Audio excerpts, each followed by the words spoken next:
Seems like it's been almost minutes since I saw you last. But again, just want to say on behalf of Carol and Kevin and just all those who are just, you look around and today's just been, I've already been blessed just by getting to see some people that I haven't seen in a really long time, people that I really think an awful lot of. And then seeing some of you folks that you have no idea that I know who you are, because Mark kind of allowed me to live vicariously through his life. And I talked to several people here today. There's all kinds of things that stand out when you talk about Mark Girkey. There's the two things I think that probably for me stand out as much as anything is his eyes and his smile. Because there was just such light in his eyes, and his smile just kind of lit up a room, and he just had that way of sort of disarming you just a little bit, and he Mark and I, some people might say are unlikely friends, but at the same time we're not. There were so many things that he and I had in common, and we both had we just had a really good understanding of what the term poor decision means, and both of us knew a little bit about making poor decisions in our lives, and also how that if the Lord several, and if the Lord let us live through those things and allowed us to sort of rectify some of those decisions that we made. We shared a love for music, even though sometimes our tastes in music were different, and I know I used to drive him crazy because I would send him, I'd send him YouTube videos and clips, with somebody playing, and so I said, "What do you think about this guy?" But we shared a love for music. We shared a love for our family and our friends. He and I were probably a lot like Adam Sandler and The Waterboy, because we loved our mamas. And we do. We loved them. I thought about you, Kevin. Here just about a week ago, I was at Garcia's. The first time I'd ever been around Kevin. He was just a little fella, probably about, 8 years old. And they seated us back in the back, and May was there, and May had just really kind of gotten involved at church and was really trying to connect, Mark and Carol and Kevin, and we were all sitting there talking, and Kevin just out of the blue, out of nowhere, he looks at me and he says, "Graham can't eat cabbage." And we all just sort of stopped, and then there was this pregnant pause, and he said, "It gives her gas." Well, if you could have seen Mark Girkey's face, there's not many times that you get the best of Mark Girkey, but that was one of the times when he really didn't know what to say, because he didn't really know me that well, didn't know how I would take it. It didn't take him too long to learn that I was about as warped as he was when it came to having a sense of humor. Now, just a few weeks ago, I had this conversation with Carol, and as I said, I think about Mark, and I think about music and how it took him so many different places. And and I would listen to the stories, and I'd get to see some of you that know him best, and some of you that have played and sang and been around him for years, that have watched him for years, and he would tell me things that had taken place and places that he had gone, but music took him all over the world. I mean, it really did, from some of the, from dives to the Ukraine, it took him a lot of different places, and he brought the joy, his special joy, to people, all over the world. And so I think that's certainly something we want to think about and remember today. But I was telling Carol the other day, and I started thinking about, if I have to get, and I've already preached this morning, so you are in luck, so you're not going to get too much right now. But one of the things that that I thought about when I thought about Mark, and there's a passage in the letter to Paul's letter to the church at Philippi in Philippians 1, and he says, to me to live is Christ, but to die is gain. And you think about what that means, and then he goes on and he says, Paul says, "For I long to go and to be with Jesus, which is better by far." He didn't say just a little bit better. He said it was a lot better. And he said, but you know what? He said, it's better for you if I stay here. And that's what I told Carol. I said, we wonder why God allowed Mark to tarry, why he allowed him to suffer and to go through everything he went through. And guys, I'm telling you right now, he didn't do it for Mark. He did it for you all.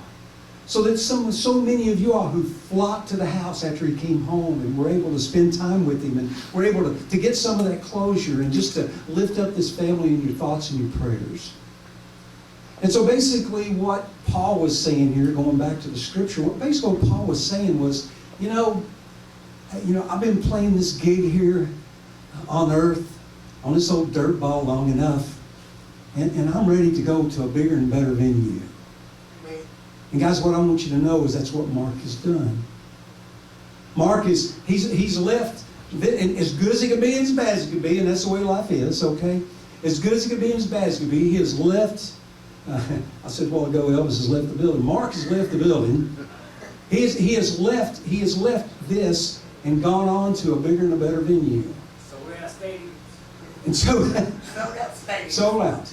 And so we got to, so that's one of those things that we can, I think that we can hold on to. And it's really hard. I think about some of the things that I've sent him, over the years, things that we've talked about. Things that probably most guys don't talk about with their preachers. But we talked about things. We spent time fishing. We have fished. I tell you that we're not real bright. Okay, we fished one day. It started out. It was 9 degrees that morning, and we were just fishing, just walking around like we didn't have no better sense. But I think about. When I think about him, of course, it's hard not to think about music and think about what an important part that played in his life. And again, I would send him things all the time, and he was always really gracious with me. And we had the privilege of actually, and serving together as he and I see Mark Wright back here, and John Martin, and I don't know, Mike Dunn's here somewhere. I think about these guys that that played there on the worship team. There at church when I was at Shopeville, and so those were good days and good memories, and so it's real hard not to think about songs when I think about him. Okay, and so I had a couple choices here that I'm going to kind of leave you with, and I couldn't decide which one, so I figured which one would probably irritate Mark the most. And some of you guys may be familiar with this guy. Are you guys familiar with Billy Joe Shaver? Remember, if you know who Billy Joe Shaver is, Billy Joe was, he's the wacko from Waco, Texas. And, one of the outlaw country guys wrote, and I'm not a big country music fan, but I'm really a big Billy Joe Shaver fan, singer-songwriter. And he used to perform under the name Shaver with his son, Eddie Shaver. Now, some of you may be familiar with Eddie Shaver. Eddie Shaver was a phenomenal guitarist. He was sort of tutored and mentored by Dickie Betts. I think Dickie Betts might have been who gave him his first guitar. Just a tremendous gifted guitar player. And so in about 1993, they released this song on an album. I think it may have been, I don't know if it was the Fast Train to Georgia album, whichever one it was. But in the year 2000, this song gained all new meaning for Billy Joe Shaver, because on December 31st, in the year 2000, they found Eddie Shaver in his room, dead from a heroin overdose. And it just rocked Billy Joe's world.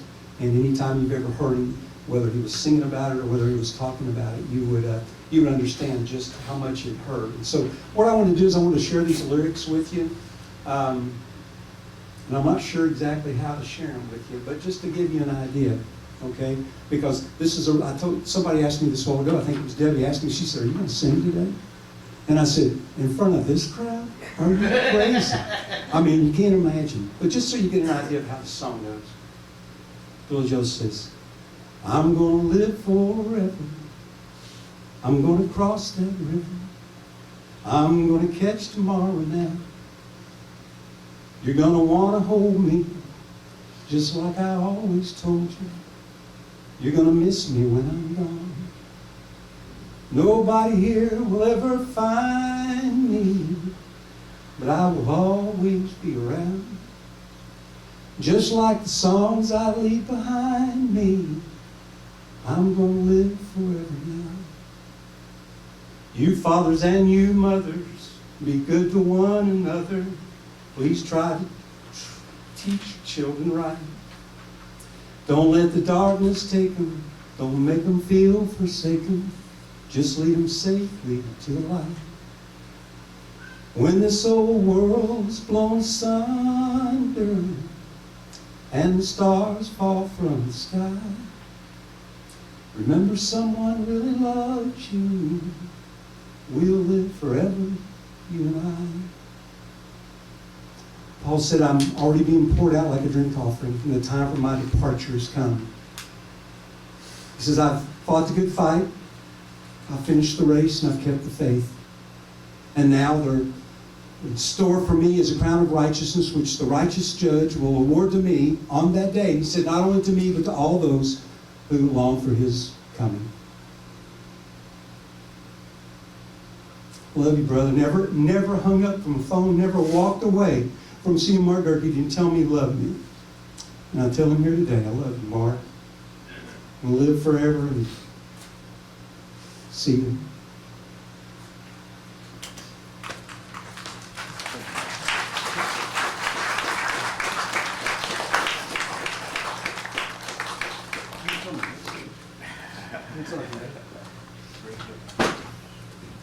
I think Renee Ruble has something that she wants to read.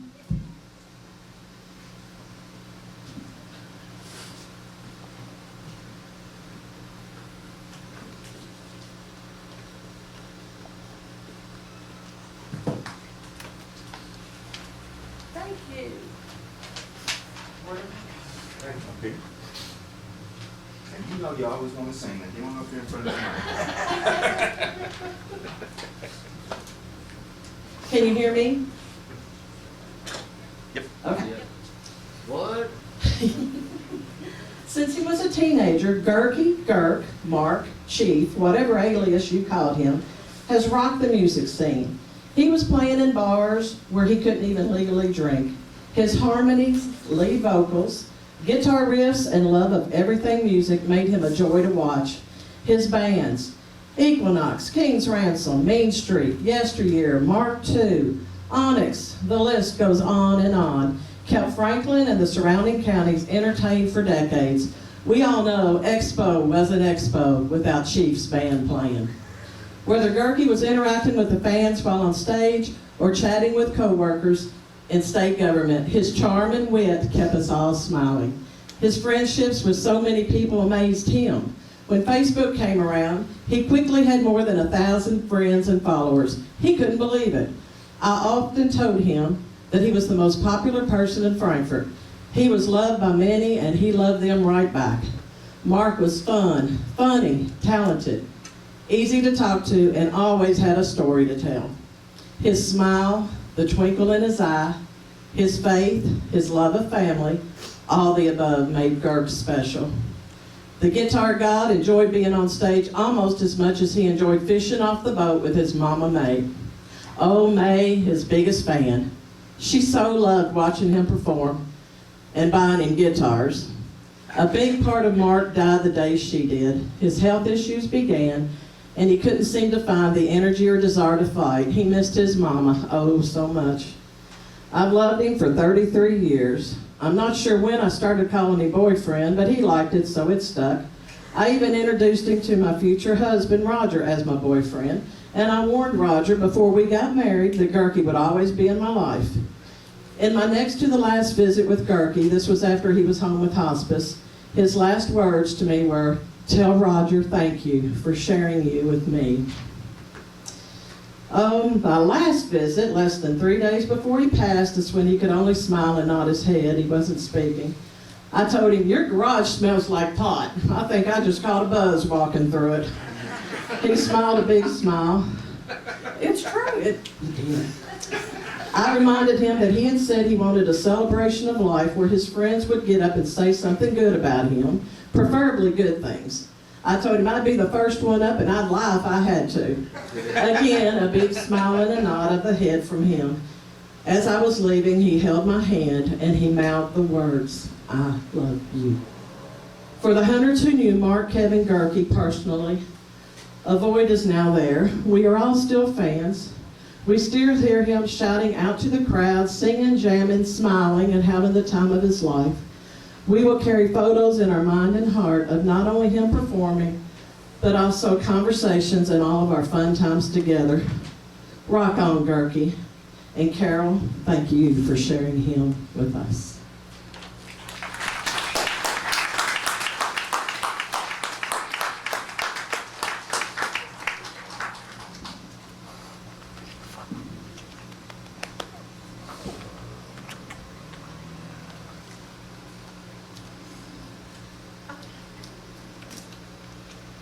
Okay. Mark didn't want any tears today. Oh, that's right. Mark wanted a celebration. Y'all seen my ugly mug cry? And we don't want to have Carol cry anymore. So it's time to celebrate. Let's celebrate Mark right now.